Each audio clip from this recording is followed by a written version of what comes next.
Então, quando Paulo de Tarso, ele escreveu uma de suas cartas, que o Emmanuel separou esse versículo aí. A primeira carta de Paulo aos Coríntios, capítulo 15, versículo 33. Não vos enganeis, as más conversações corrompem os bons costumes. Então aí ficou claro, né? Aí eu entendi o título do Emmanuel, Más Palestras, significando más conversações. Isso aí nós sabemos, é claro que hoje em dia isso é plena verdade, né? As más conversações corrompem os bons costumes. Mas fomos analisar o contexto em que Paulo escreveu isso. Paulo escreveu isso para a igreja de Corinto. Escreveu isso para os fiéis da igreja de Corinto, para os trabalhadores, os sacerdotes da igreja de Corinto. Então era um alerta que Paulo estava dando aos sacerdotes e aos trabalhadores da igreja de Corinto. Não vos enganeis, as más conversações corrompem os bons costumes. Aí nós começamos a pensar, do que Paulo está falando? O que ele quer dizer com isso? E o que ele queria dizer com isso na época também? Na verdade, Paulo, nesse versículo, ele fala da fé e a relação dos fiéis com o exercício da fé que eles professam. Qual o objetivo de uma crença? Qual o objetivo da crença? O que isso? Vamos só trazer para os dias de hoje. Qual o objetivo de uma crença? O que isso representa para a sua vida? Aquilo que você crê. O que representa na sua vida? Você crê no cristianismo? Você crê no espiritismo? O que isso representa para você? Era mais ou menos isso que Paulo estava se referindo.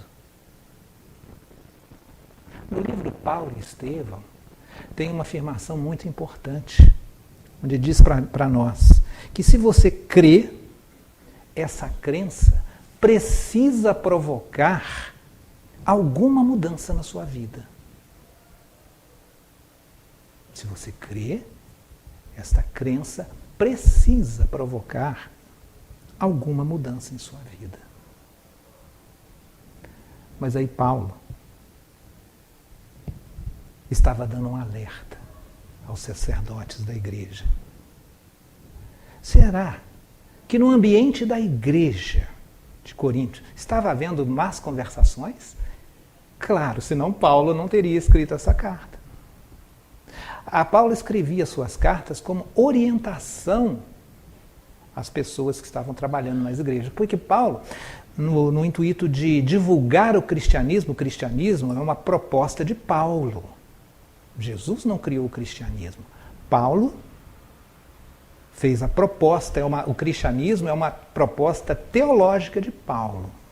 E para divulgar o cristianismo, Paulo foi viajando para diversas nações, diversos lugares, diversas nações e fundando igrejas. E Paulo tinha que dar assistência às igrejas, porque à medida que elas iam trabalhando, iam crescendo, novas pessoas iam conhecendo, começavam a surgir problemas. Problemas que as pessoas que estavam à frente lá, às vezes não sabiam como resolver. E então iam pedir ajuda a Paulo. Paulo ia lá e orientava. Mas Paulo chegou a momento em que Paulo não conseguia dar conta de tudo, ele não conseguia estar presente em todas as igrejas. Porque naquela época era difícil a gente se locomover. Não havia carro, não havia avião, o transporte era, na maioria das vezes, a pé, muitas vezes em lombo de algum animal, né? Às vezes em lombo de algum animal. Era muito difícil, era muito perigoso também viajar.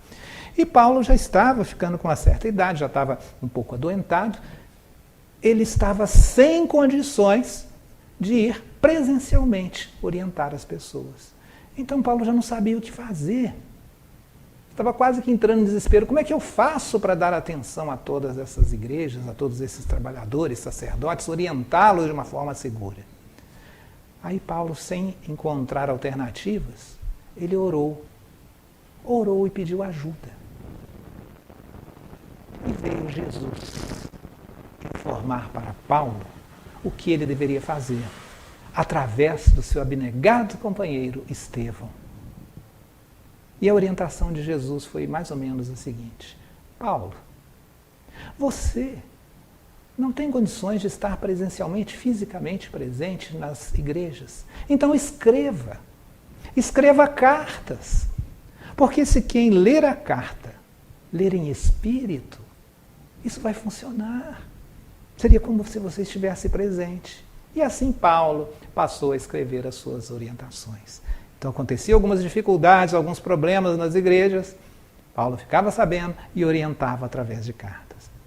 E na igreja de Coríntios começou a acontecer esse tipo de coisas. Más conversas. O que a gente pode entender por más conversações? Conversas fora do objetivo dignificante. Às vezes, nas nossas conversas do dia a dia, se a gente não se policiar, a gente começa falando coisas que não são edificantes. Às vezes até a gente adquire alguns valores do Evangelho, começa a falar sobre boas coisas, aí encontra com um, com o outro. Chega uma pessoa com uma conversa um pouco desvirtuada, muitas das vezes a gente dá prosseguimento àquilo. Então Paulo estava se referindo a isso. Então isso estava acontecendo no ambiente da igreja. E muitas das vezes nós estudamos valores morais, debatemos esses valores em plenário, em grupos de estudo, com nossos familiares, né? Debatemos esses valores morais, refletimos sobre eles, meditamos, mas quando a vida nos prepara, nos oferece algo de inesperado, a nossa reação diante de situações inesperadas geralmente é bem diferente daqueles valores morais que a gente debateu, que a gente refletiu. É bem diferente. Muitas das vezes, a nossa reação é violenta. Muitas das vezes, a nossa reação é de conversas não edificantes, é de xingar o outro. Muitas das vezes ocorre. Totalmente diferente daquilo que a gente fala, daquilo que a gente até procura ensinar para nossos familiares. Por que será que isso ocorre? Por que isso ocorre? Porque, na verdade, quando a gente faz algo inesperado, de repente, aquilo que está saindo de mim é aquilo que domina em mim, são os valores que dominam em mim que vão se exteriorizar. Que eles vão sair de mim sem que eu policie. Então é aquilo que domina a gente. E num mundo de expiações e provas, os valores que dominam a sociedade, e como nós fazemos parte da sociedade, são os valores que dominam a gente, não são os valores do Evangelho. São valores bem diferentes. Ah, mas eu estou indo no centro. Eu estou estudando. Eu vou toda semana assistir palestra no centro. Mas o que eu faço no restante do tempo? Nós vamos fazer umas contas. Vamos supor, a gente vem ao centro espírita uma vez por semana. Geralmente a atividade leva quanto tempo mais ou menos? 1 hora, né? 1 hora. Atividade no centro espírita. Então eu vou 1 hora por semana. Quantas horas tem a semana? O dia tem 24 horas. Vezes 7... 24 vezes 7, 168. A semana tem 168 horas. Eu vou 1 hora dedicar ao centro. Ah, não. Então eu vou passar aí 2 vezes por semana no centro. Vou participar de um grupo de estudos. Aí serão 2 horas. São 168 horas. O que eu vou fazer das 166 horas? Aí a gente resolve. Não, eu vou 3 vezes no centro. 3 vezes por semana no centro. Aí alguns já começam a chamar, você é fanático, né? Virou fanático, espírita fanático. Mas são 3 horas. O que a gente vai fazer nas outras 165 horas? Ah, claro, 1/3 delas eu vou dormir. Dormir eu não estou fazendo nada, estamos. Espiritualmente nós estamos fazendo muita coisa.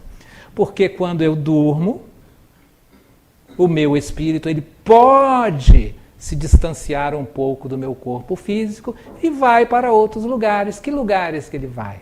Por aqueles lugares que dominam nas nossas atitudes, nos nossos pensamentos e nos nossos atos.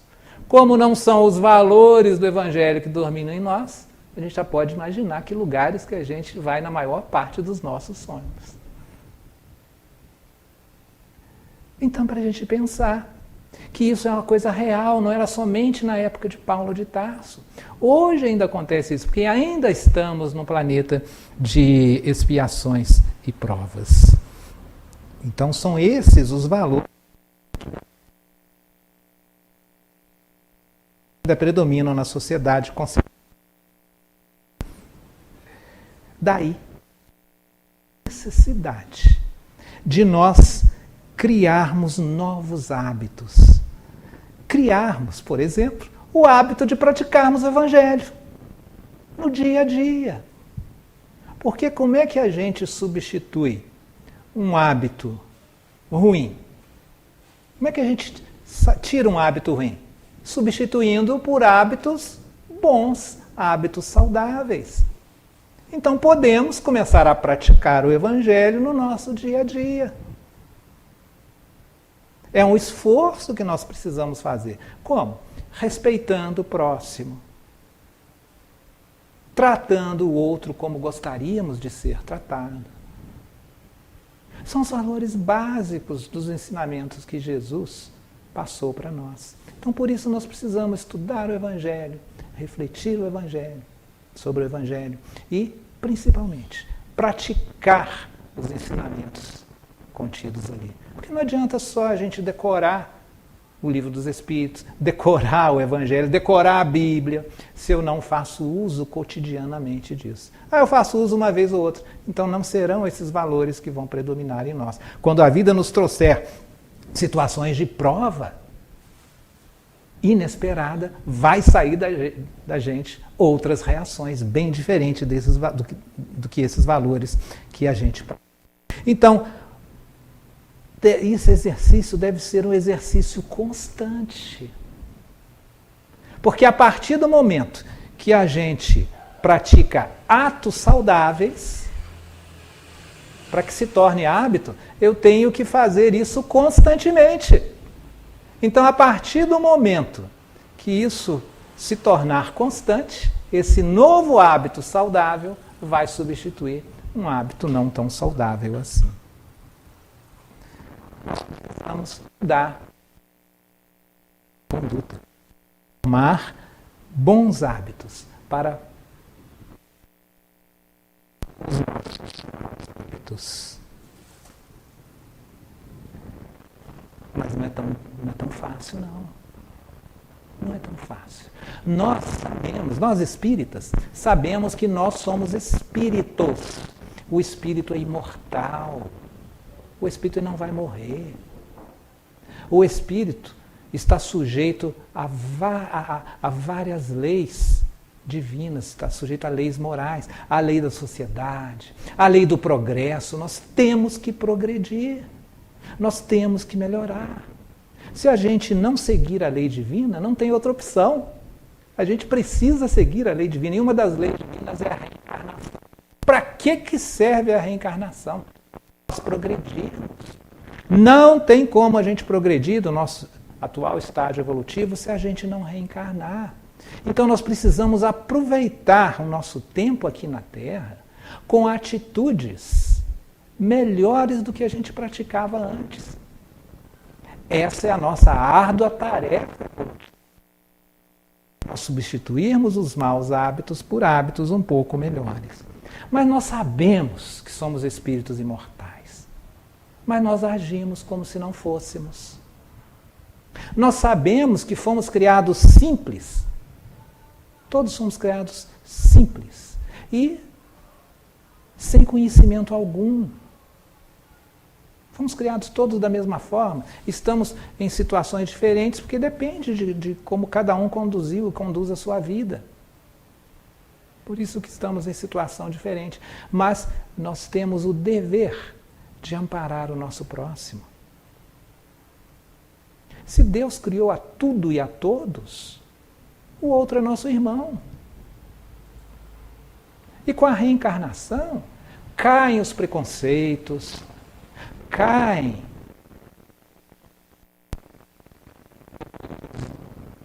o orgulho,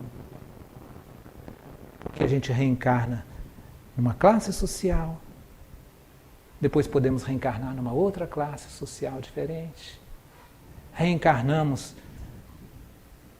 num local onde teremos acesso à cultura, poderemos reencarnar a um outro local que não teremos acesso à cultura.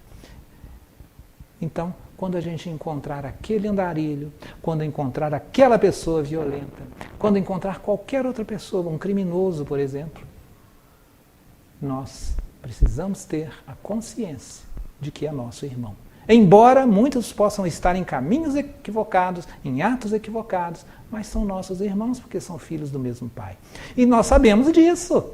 Nós espíritas sabemos disso.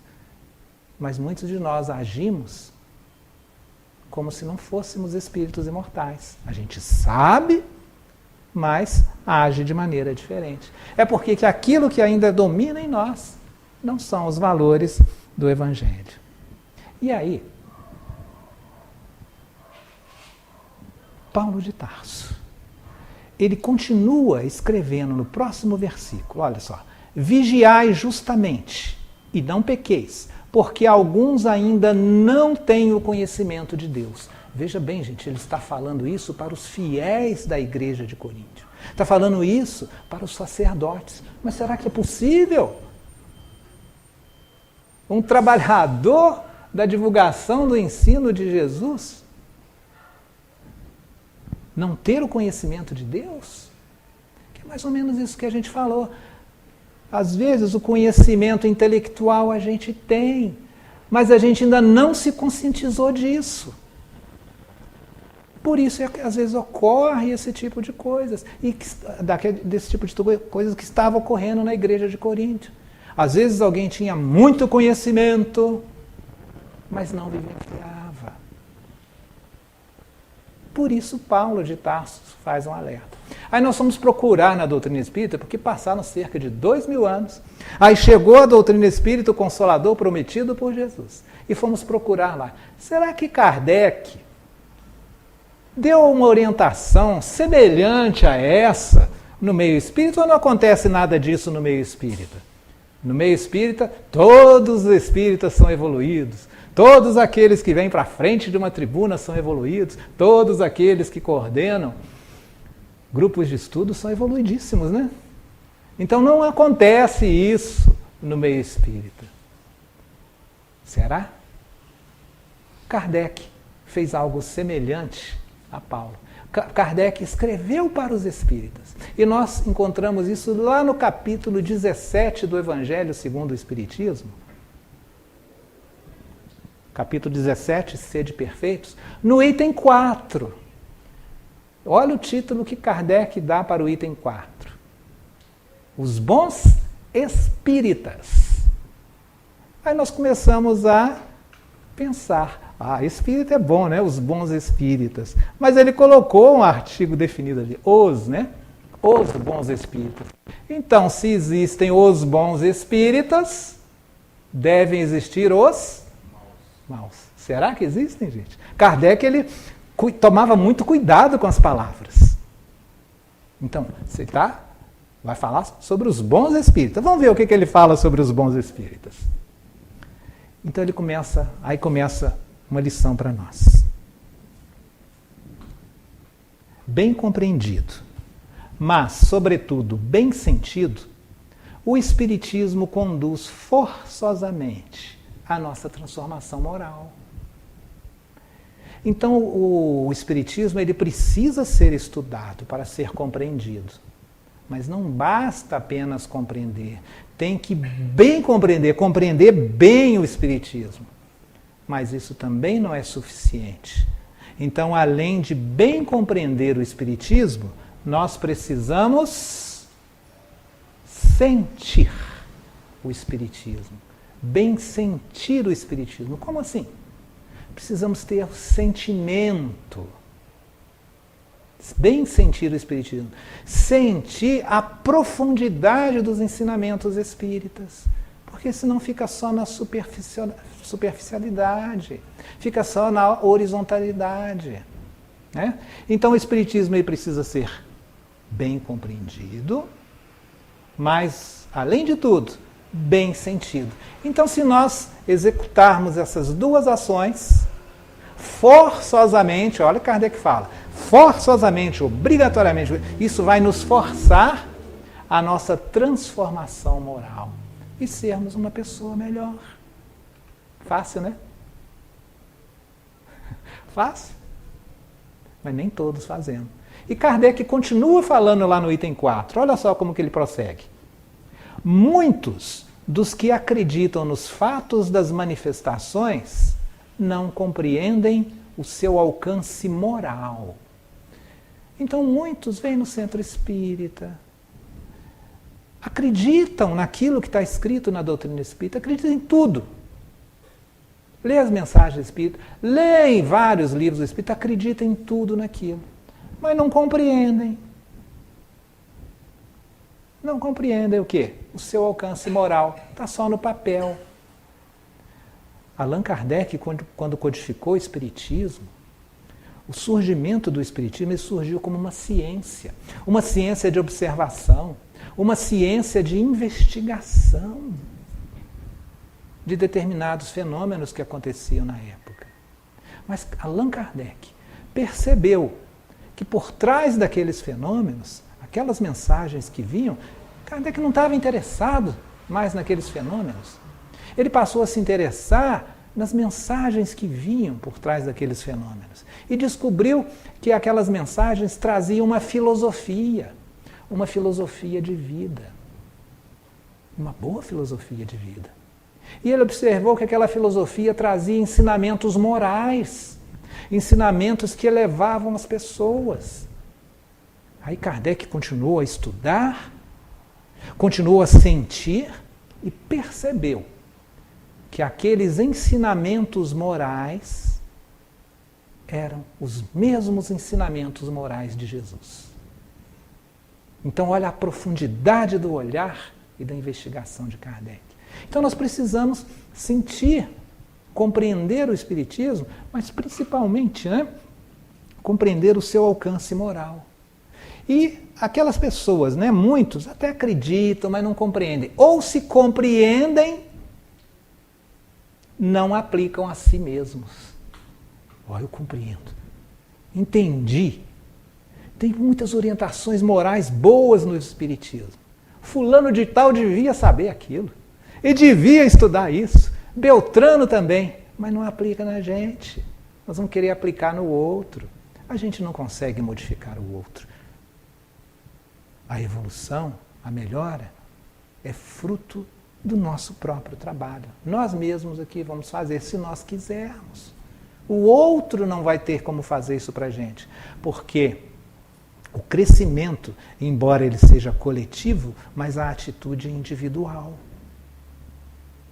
Cada um vai progredir da maneira segundo a qual ele se dedicar. Não tem como a gente progredir pelo outro. Da mesma forma, não tem como a gente respirar pelo outro, não tem como a gente progredir pelo outro. A gente pode ajudar. Podemos também ser ajudados, mas nós precisamos fazer a nossa parte.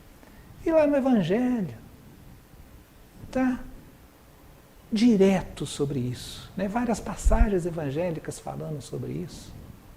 Batei e abrir-se-vos-á. Eu tenho que ter ação, eu tenho que bater. Procura e achará. Eu tenho que procurar. Tudo aquilo que fizerdes na terra estará ligado com o céu. Eu tenho que fazer.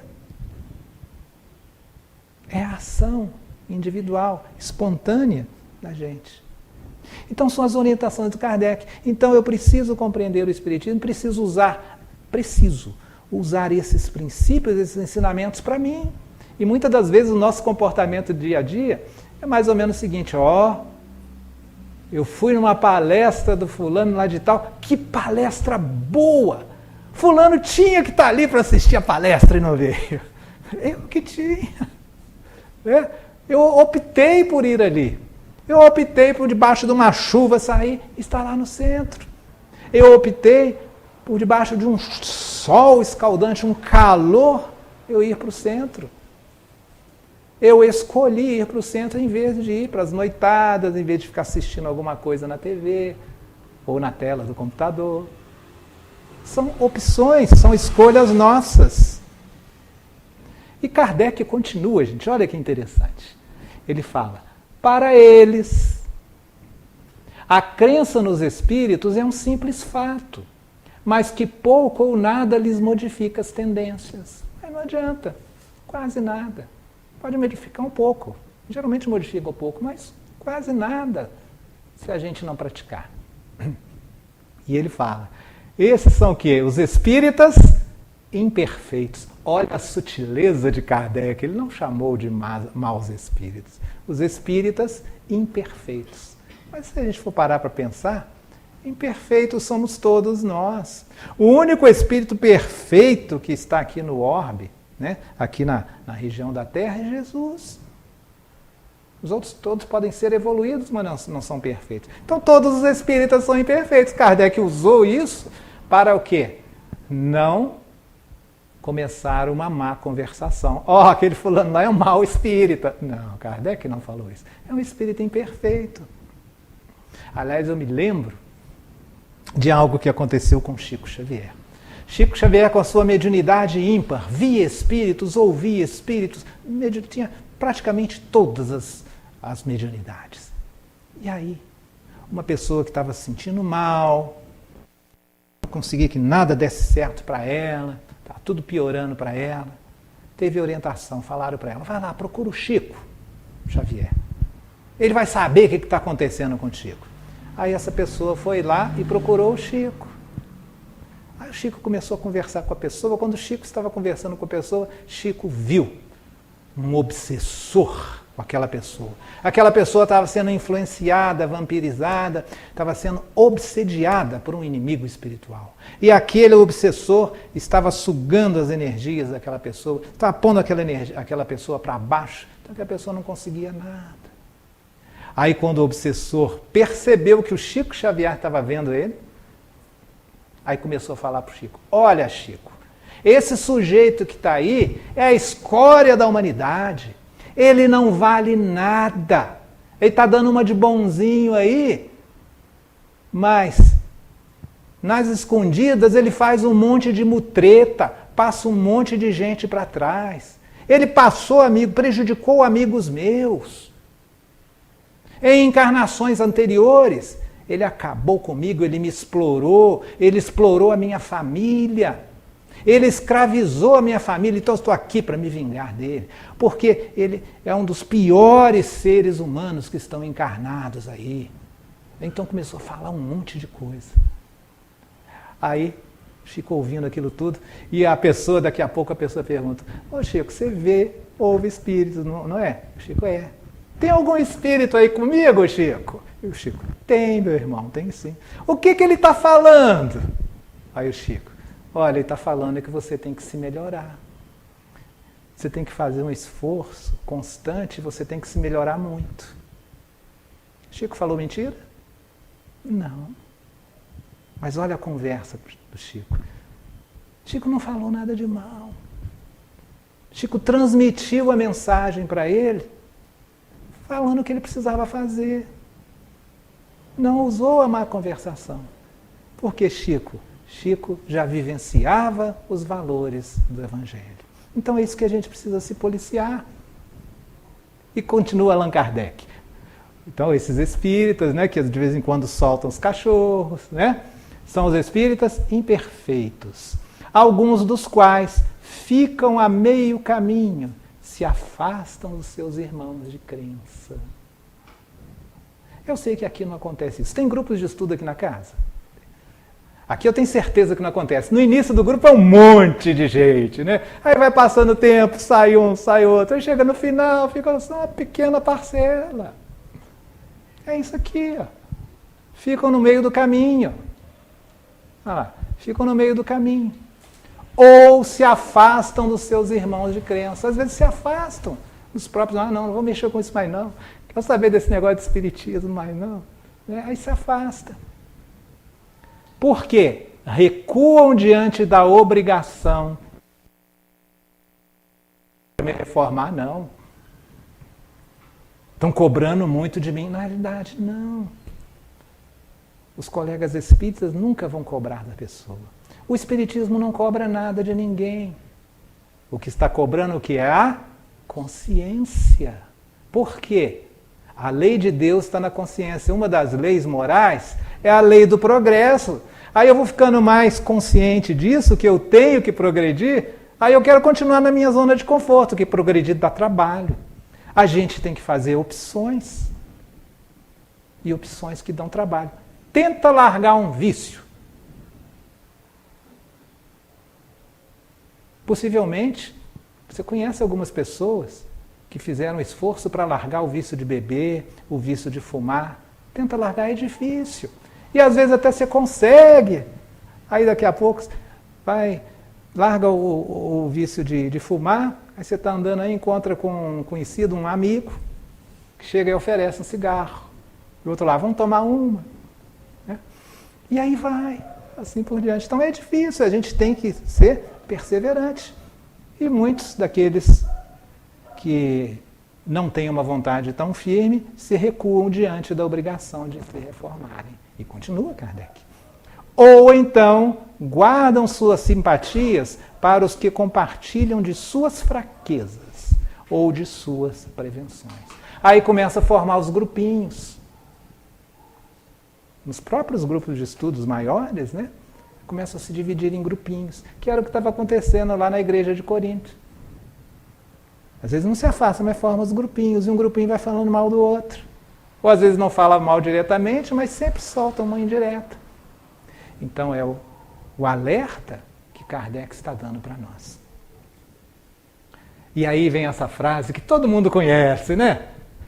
Reconhece-se o verdadeiro espírita pela sua transformação moral e pelos esforços que emprega para domar suas inclinações más. Todo espírita gosta de falar isso e a gente memorizou essa frase, né? Então, se existe o verdadeiro espírita, existe o outro qual que é? O falso espírito? O espírito imperfeito, segundo Kardec falou, né? Não vai ser o falso, vai ser o espírito imperfeito, né? Então tem o verdadeiro espírito, é aquele que vai fazer um esforço. Mas a gente não lembra o que Kardec prossegue falando. E olha só, depois dessa frase, a frase seguinte, Kardec fala pra gente. Enquanto um se contenta com seu horizonte limitado, ou seja, aquele que não quer mais se dedicar, fazer um esforço, tá bom do jeito que tá.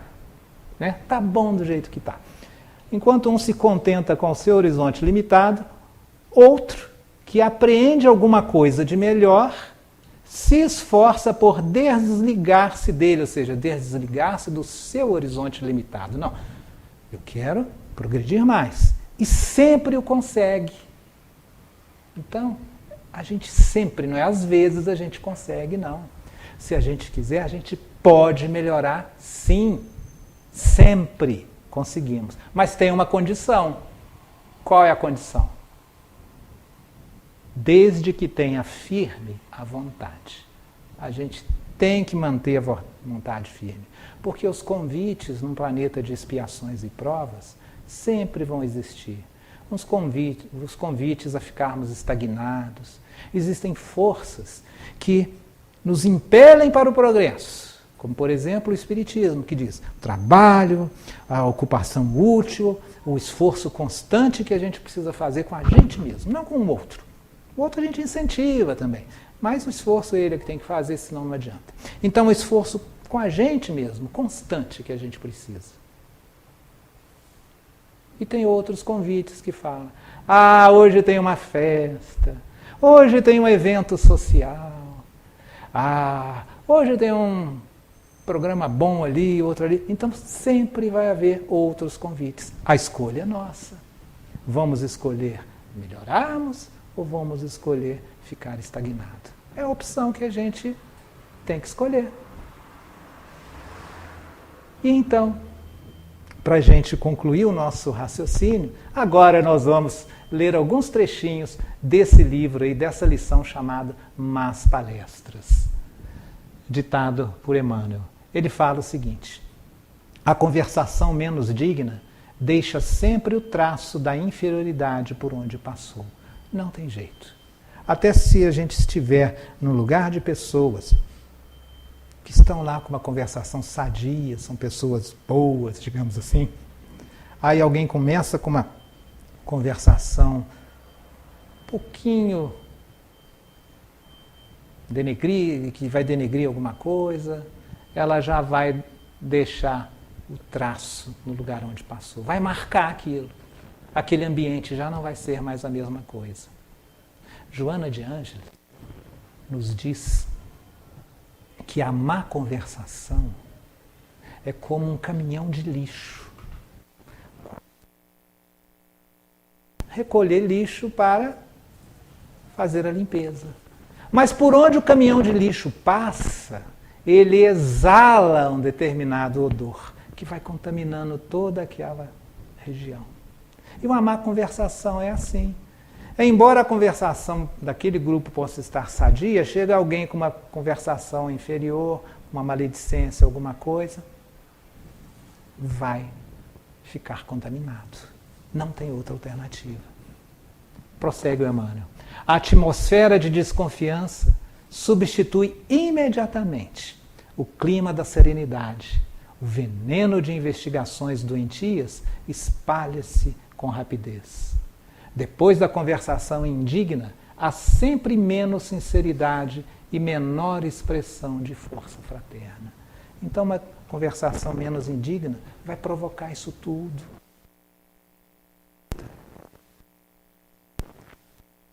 Aqueles valores que estão dentro da gente, mesmo a gente estando na doutrina espírita, não são 100% do nosso conteúdo, os valores evangélicos. Existem outros valores que podem estar adormecidos ali.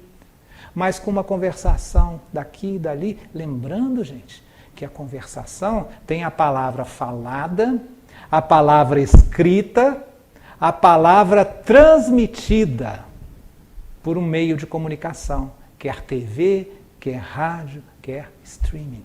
É comunicação. Aliás, algumas Bíblias já estão fazendo uma atualização daquela palavra, em vez de dizer más conversações, estão sendo traduzidas como as más comunicações corrompem os bons costumes.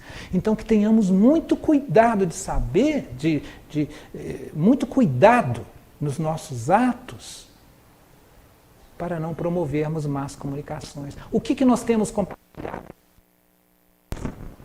Uma mensagem que chega para nós, que a gente repassa. Precisamos ter esse cuidado, esse alerta. Precisamos vigiar, como diz Paulo de Tarso. Prossegue o Emmanuel. Em seu berço ignomioso, nascem os fantasmas da calúnia que escorregam por entre criaturas santamente intencionadas, tentando a destruição de lares honestos. E acontece, gente, qualquer conversa pode nos desequilibrar. Nós vamos trazer aqui um exemplo de uma obra de André Luiz, que está lá no livro Sexo e Destino.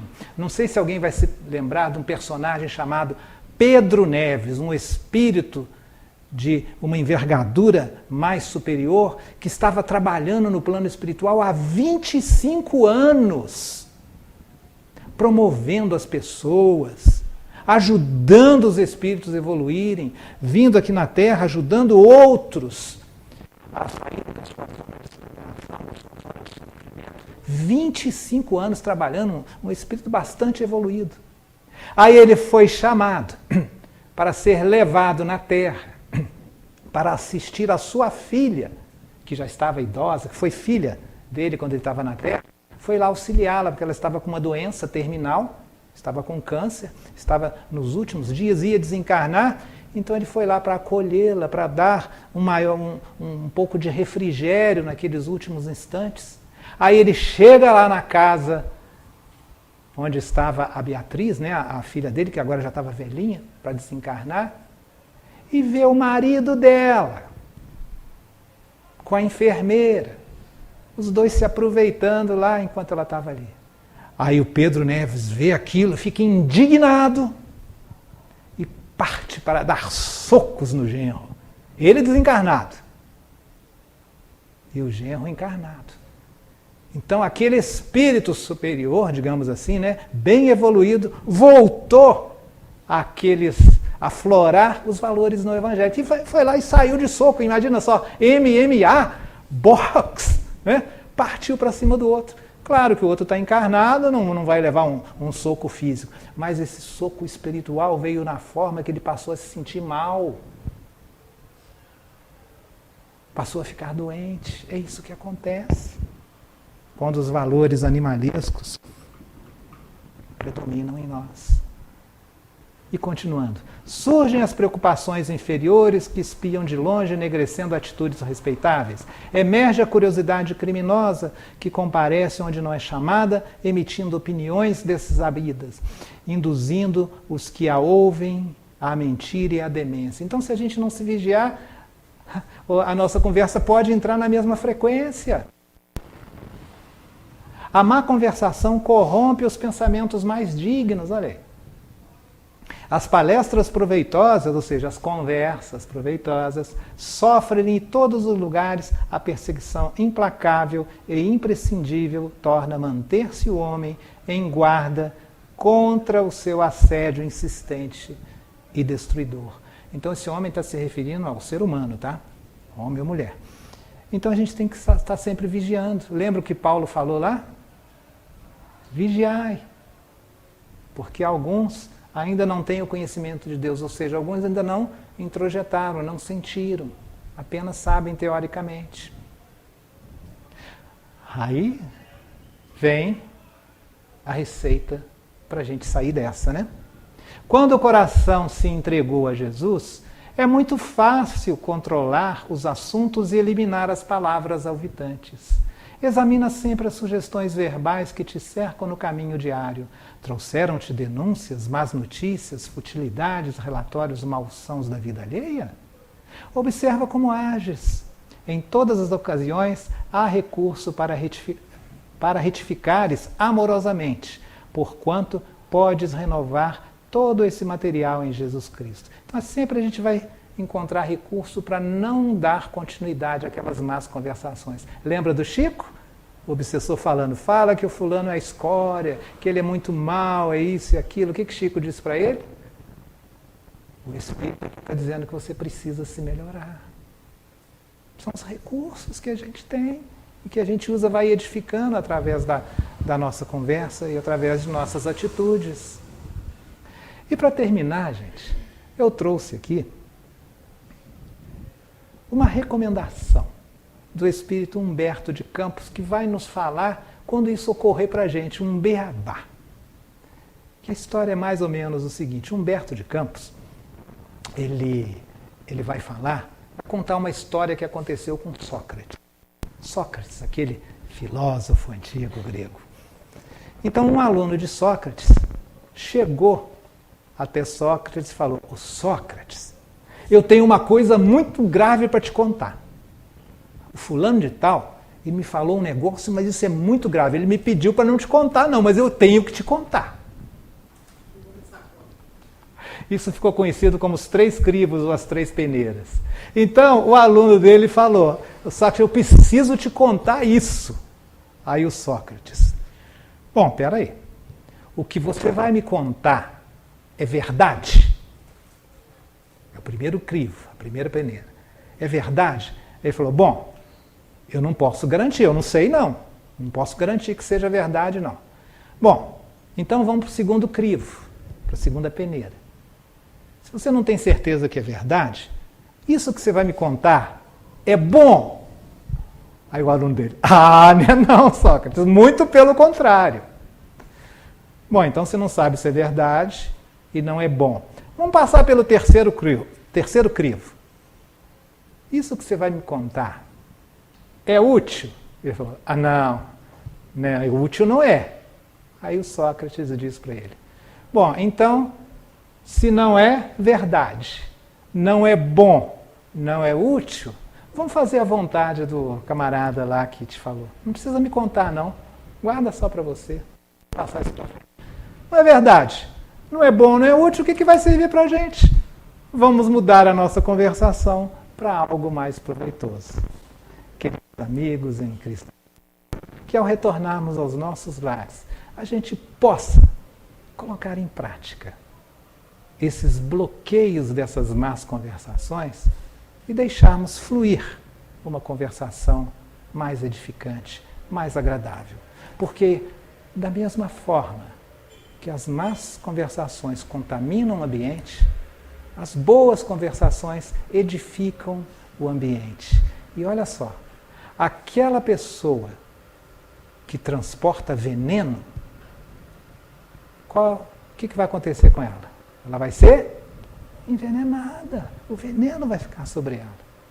Mas aquela pessoa que transporta perfume, o que acontece com ela? Fica perfumada. Então as nossas emanações de conversas vão ficar com a gente mesmo. Nós é que vamos reter a maior parte.